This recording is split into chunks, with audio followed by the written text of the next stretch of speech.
Good morning, Prime Minister. Thank you for sitting down with the South China Morning Post for an interview.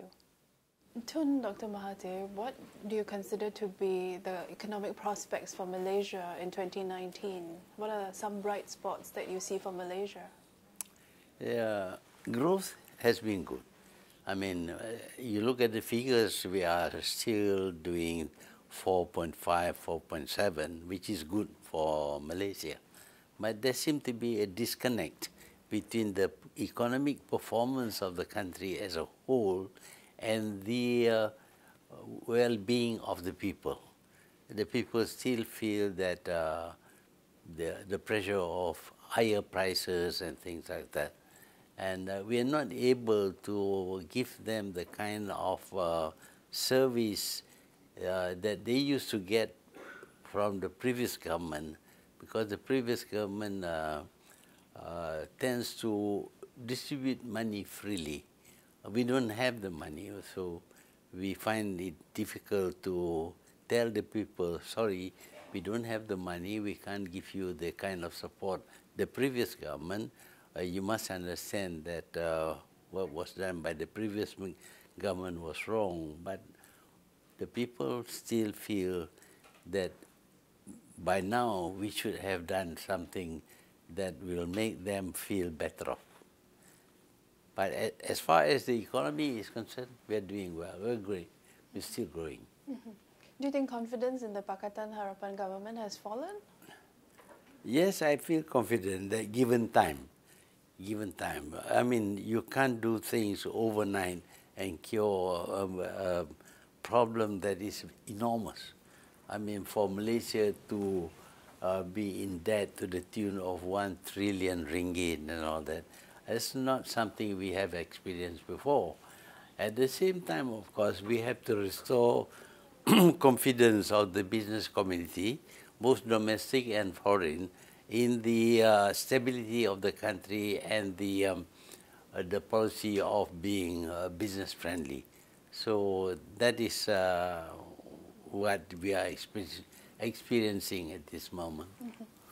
Tun, we understand that you are going to China for the Belt and Road Summit, and in fact, you were the first Prime Minister to say that you will be going.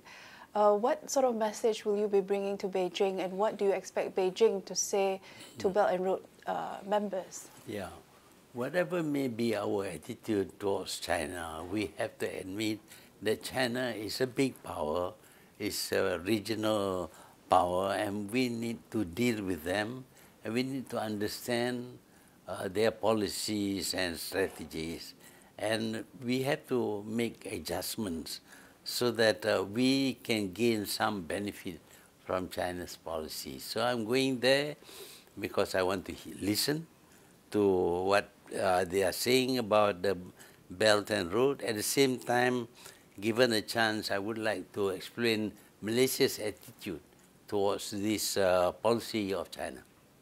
What would that be, Tun?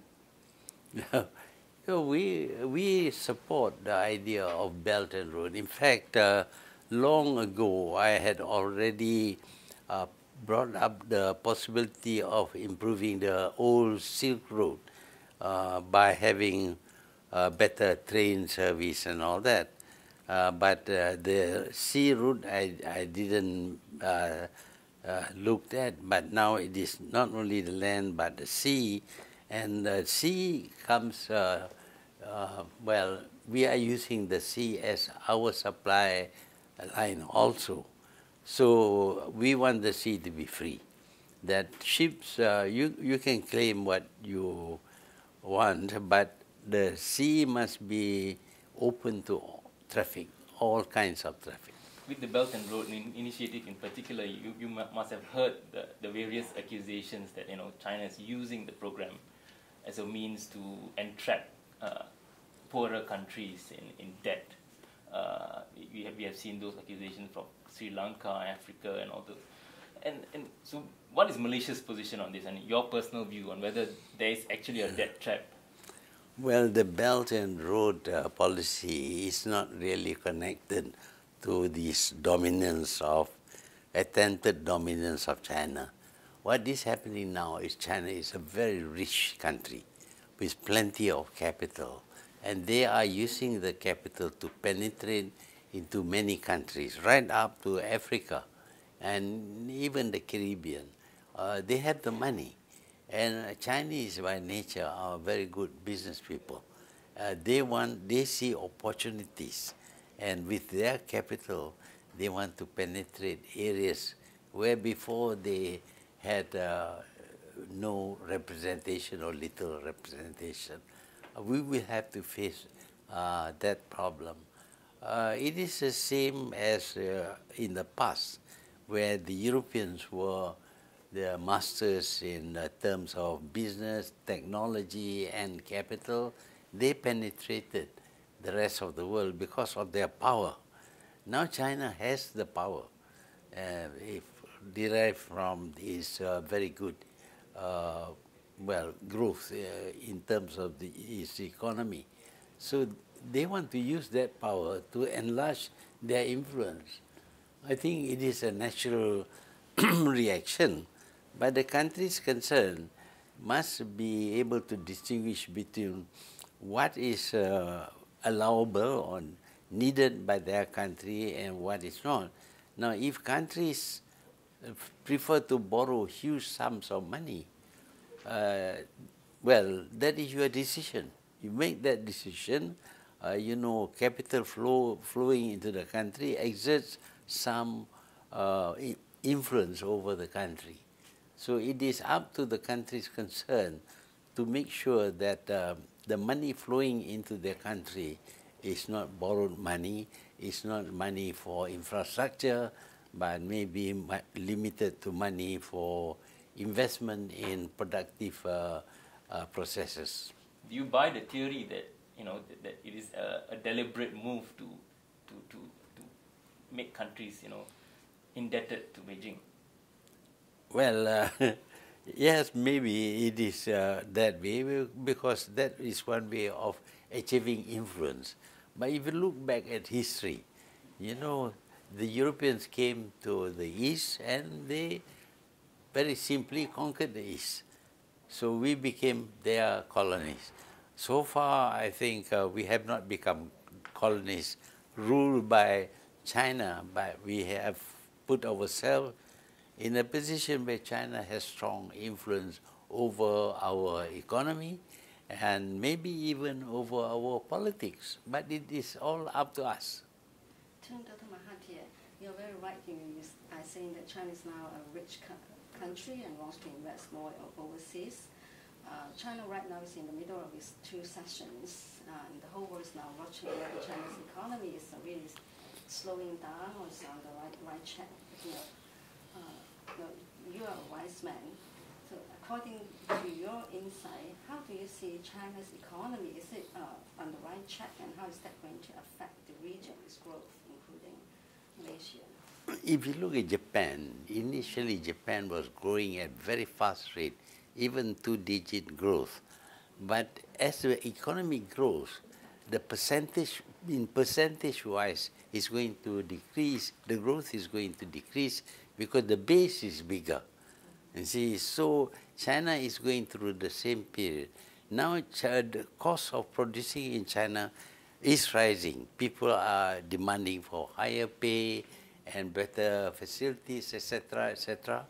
And very gradually, or even at a very fast rate, China will become less competitive than it is today.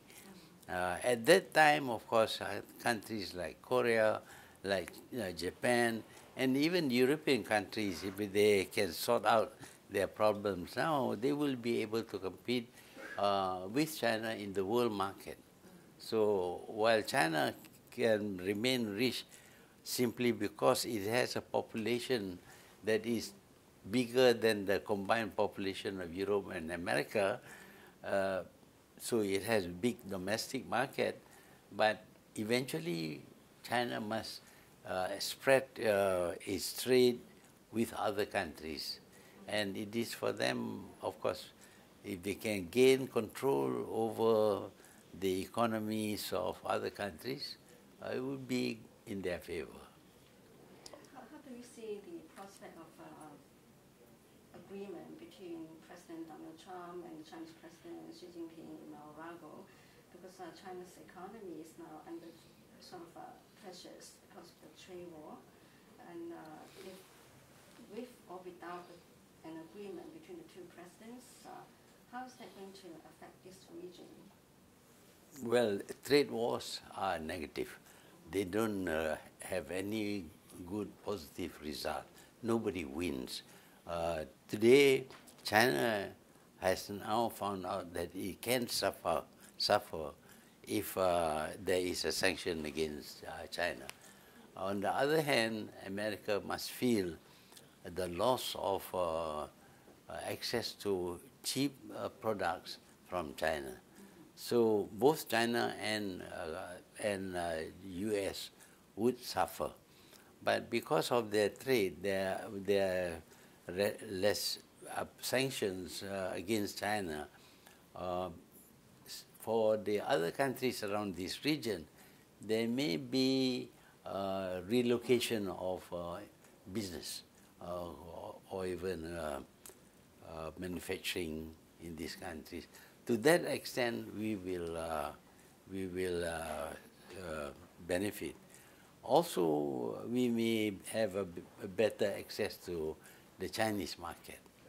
But on the whole, this trade war is negative for everyone, for the whole world, in fact, because these are the two biggest trading, biggest economic power in the world.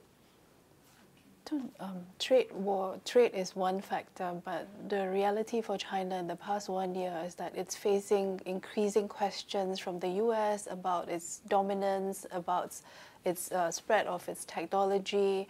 What do you make of that competition between China and the U.S. and China feeling increasingly that it's facing all sorts of negative pressures from the U.S. and its allies? How does Malaysia view the situation? I like to look in the past. In the past, we were dominated by the West.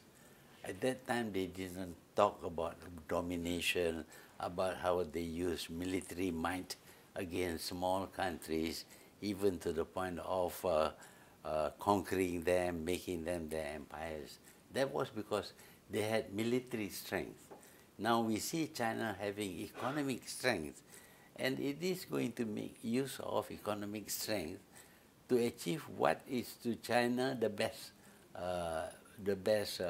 objective, that they have to grow richer and richer, and this is the ambition of all countries.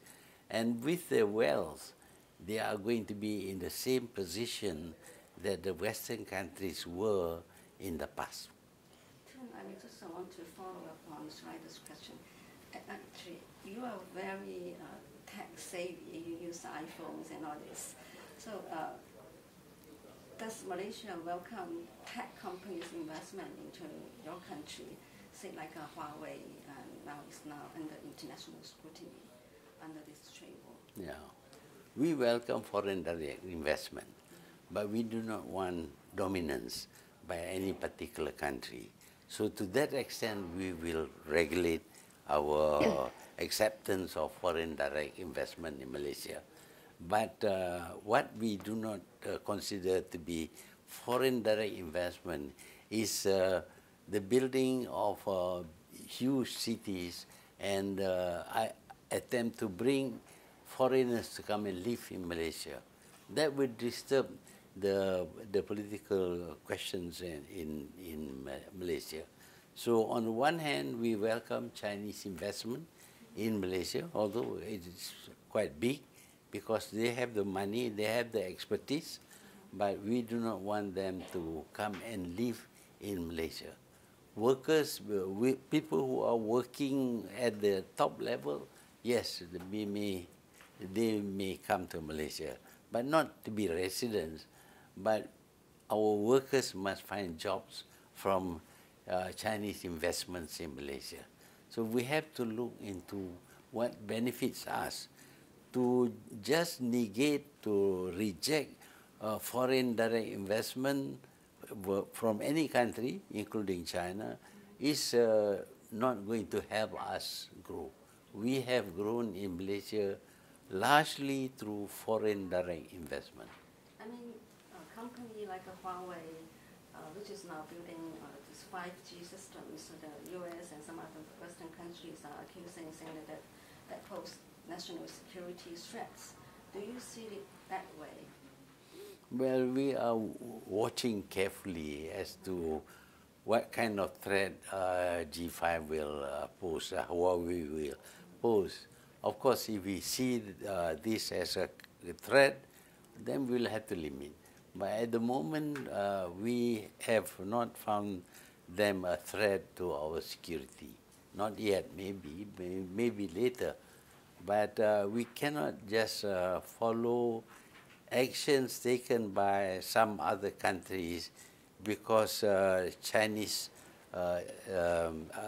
technology now seems to be able to be ahead of Western technologies. Perhaps a couple more China questions before we move on to like domestic politics. But I guess you've been asked this question almost every week by reporters. East Coast Rail Link. It seems like negotiations are going to extend for a while more, and that we won't see any kind of resolution soon. Yeah, it's going to be very difficult.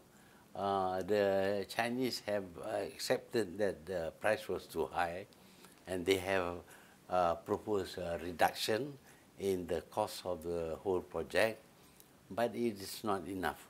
For us, the main thing is that we don't have money, and we cannot borrow large sums of money to build something that is not going to be profitable. The ROI is nothing. It will take us 40, 50 years to repay the loan. So we want to avoid incurring debts, borrowing too much from a country. Then, of course, we have to look into the needs. Do we need this railway line or not? We have had the West Coast serviced by rail for more than 100 years, but still it's not profitable. And the West Coast is where all the business, all the people are. In the East Coast, the number of people is smaller, economic activity is much less, and we don't need a train there at this moment, maybe in the future. I think there's some confusion over whether the ongoing negotiations are to cancel, or you are trying to find what exactly is happening during the negotiations, if you can give some insight. Well, naturally, the Chinese do not want to stop the project because it's a big project. I think it is good for their business. On the other hand, we don't have the money. We don't want to borrow so much money.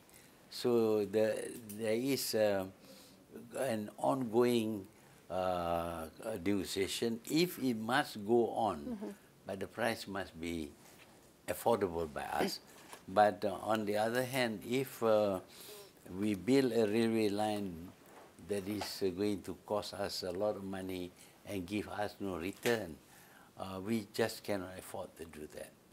Tun, is there a price point at which Malaysia will say yes?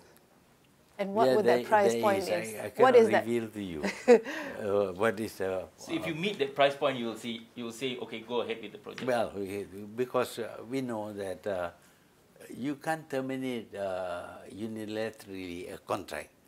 You have to pay compensations, and the compensations can be very big.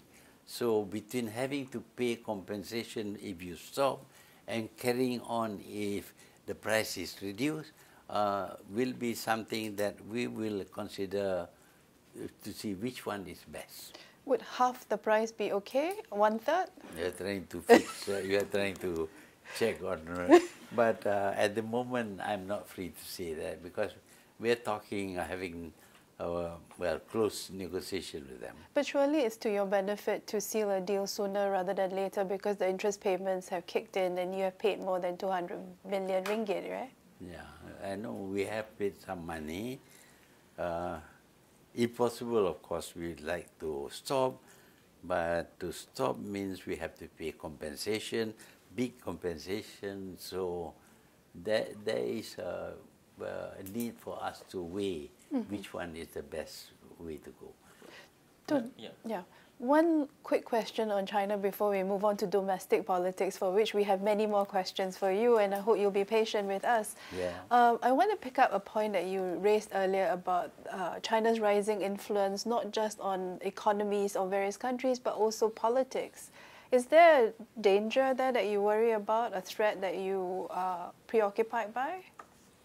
Well, at one time, China was poor, and it was promoting communism. That was something that we were against, and we did not even have diplomatic relations with them until we have dealt with the communist uprising in Malaysia. But now China is rich, and it is not pushing its ideology too much. It's going to use its wealth to gain influence rather than ideology.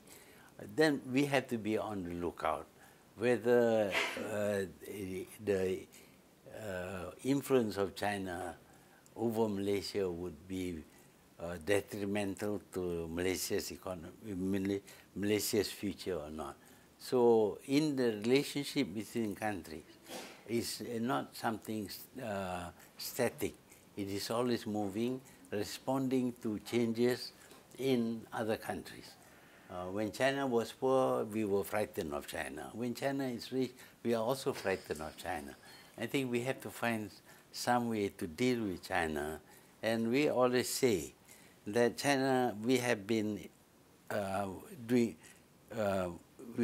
have had China as a neighbor for 2,000 years. We were never conquered by them. But the Europeans came in 1509. In 2 years' time, they conquered Malaysia. So attitudes of different countries are different. China's attitude, of course, is to gain as much influence as possible. But so far, China doesn't seem to want to build an empire. For we will remain free people. If you had to make a choice, China or the US, if you had to? Well, it depends on how they behave. Currently, I think the US is very unpredictable as to the things that they do. At this moment, we have to accept that China is close to us, and it is a huge market. We want to benefit from China's growing wealth. So at this moment, economically, we would prefer China, but politically, of course, we are not attracted towards a system of government that is very authoritarian. On the home front, perhaps we move on to Malaysian politics. Last night, we read your blog post about PAS. So that's been in the news this week about the union between UMNO, Najib Razak's party, and the Islamist PAS. Do you see that as one of the biggest threats to Pakatan Harapan? Well, it is a threat, but not the biggest threat. We need to face the demands of the people. But as you know, UMNO has been depleted already. It's not the former UMNO. Many of them have left UMNO. So what is left of UMNO is now joining up with PAS. Some people will find that this is a good alliance, and they might want to return to UMNO. But UMNO has lost its credibility, principally because of the period when Najib ruled the country. So they may be stronger because they are combined, the strength of PAS together with UMNO. But UMNO will lose all the support of the Chinese and the Indians, because all this while MCA and MIC have rejected any alliance between UMNO and PAS. There's a perception that your predecessor now out on bail freely, and he's got this campaign around him, and it seems quite emboldened. Just 10 months ago, police were raiding his house. Today he's got people coming to him in airports and so on. Well, he is quite free, relatively speaking. When he was in power, the moment a person is arrested, he would be thrown into jail. You know, in the case of the present Chief Minister of Sabah, he was arrested, no charges yet, only suspicion, yet he was made to wear this orange shirt, and then he spent almost 10 days sleeping on the floor in a jail. But we are going according to the rule of law. If the judges feel he should be arrested, we would arrest him. But if the judges say that he is out on bail, we respect that. But of course, he has taken advantage of that to make use of that period of when he is on bail to rebuild his own image by saying that he's been, the government has been unfair to him. I don't know what is unfair when we allow him to go around making speeches and making claims, denying his wrong deeds and all that. But this is a democratic country. We have to allow people to have free speech.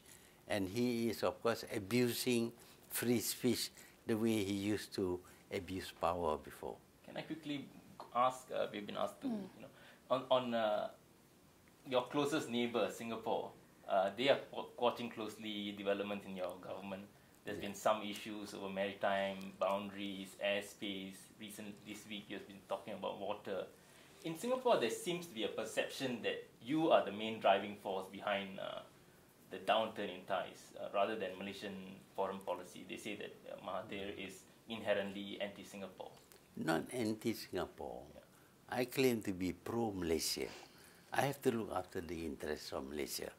Can you find any country selling 1,000 gallons of water at 3 cents? A price that was fixed way back in 1926.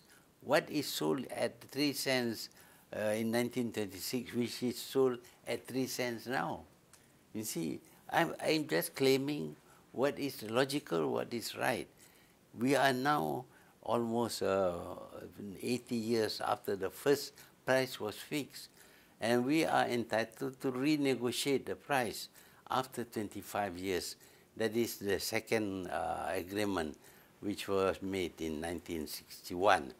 After 25 years, we can negotiate. But what Singapore says that because 25 years is past, therefore you have lost your right to negotiate.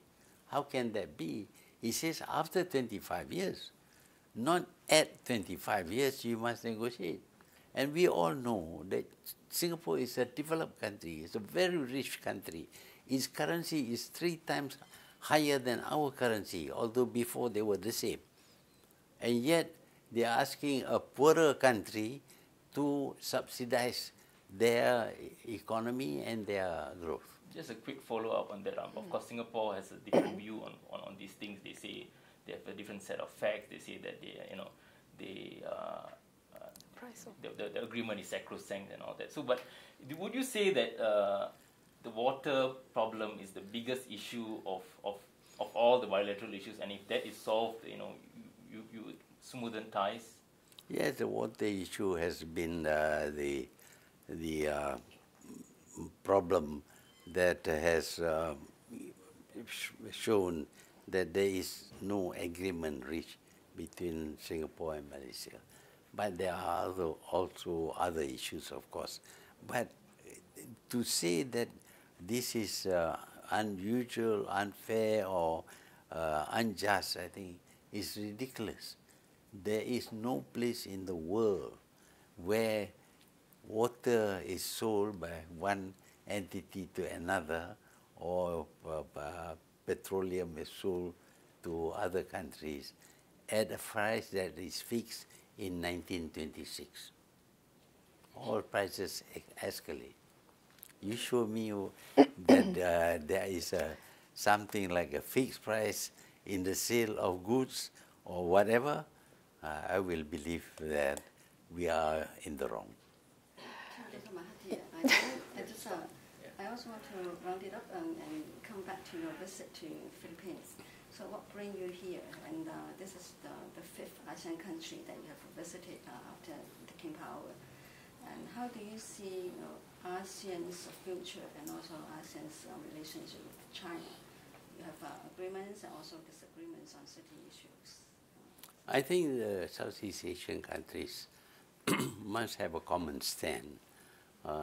We, as far as possible, we do not deal with China as one single country and only think about what we gain when the other countries are losing. So as far as I'm concerned, visiting Philippines is very important because it is one of the bigger nations in Southeast Asia with more than 100 million people. And I think whatever happens to Philippines will affect us. For example, when there is instability in southern Philippines, it affects us because the people used to move from southern Philippines to Malaysia in the past, and they will do that again. Well, we are open to that kind of risk all the time that they will, the instability there will be exported to Malaysia.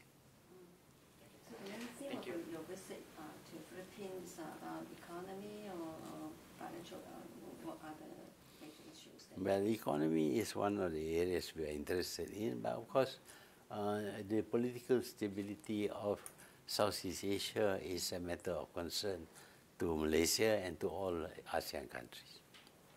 Okay, thank you. It's been 1 year. You said that you would stay 2 to 3 years, but people seem to want you to stay around for longer. Will you? As far as I'm concerned, I stick to my promise. What the people want to say, what the people want to do is their right. We are a democratic nation. But if they demand that you stay for the full term, will you? Well, it depends on the people who do not want me to stay. We have to balance that. APEC is in 2020, first time Malaysia is hosting APEC. Wouldn't you want to be Prime Minister at that point in time? Well, all those things cannot influence a promise that I have made. Thank you very much, Prime Minister. You're welcome.